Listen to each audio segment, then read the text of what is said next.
গণভোটে যে হা না ভোটের কথা, ধরেন ডক্টর মোহাম্মদ ইউনূস তিনি তো একটা পক্ষে বলে যাচ্ছেন, হ্যাঁ তিনি কি বলতে পারেন?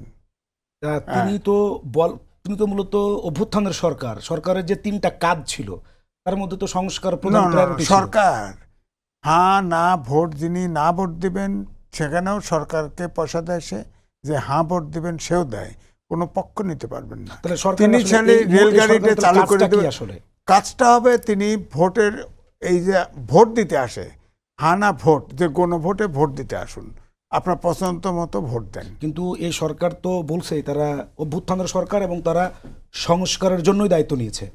না এই জন্য মেটিকুলাস ডিজাইন একবার করেছিল না, এবারে করলো যে অভ্যুত্থানের অনেকেই জিতবে এবং মন্ত্রীও হবে, এটা উনি টের পেল কি করে? হয়তো তিনি প্রত্যাশা করেছেন। প্রত্যাশা, আমার প্রত্যাশা একটা জিনিস, আর প্রত্যাশা উনি করবেন কেন? উনি সরকার প্রধান, এখন প্রত্যাশা উনি বলবেন কেন? এটাতেই মেটিকুলাস ডিজাইন মনে হয়। ওই মন্ত্রীও হবে ওটা বলছে, কিভাবে বলে উনি? আমি তো বলছি ধরেন যে অভ্যুত্থানের শক্তি, এটা তো এদের ব্র্যান্ড ভ্যালু আছে। ধরেন মানুষের ধরেন ৭১, স্বৈরাচারের ৯০, ২৪, 3টে জায়গায় কিন্তু আমাদের 2টা জায়গায় প্রত্যাশা পূরণ হয় নাই।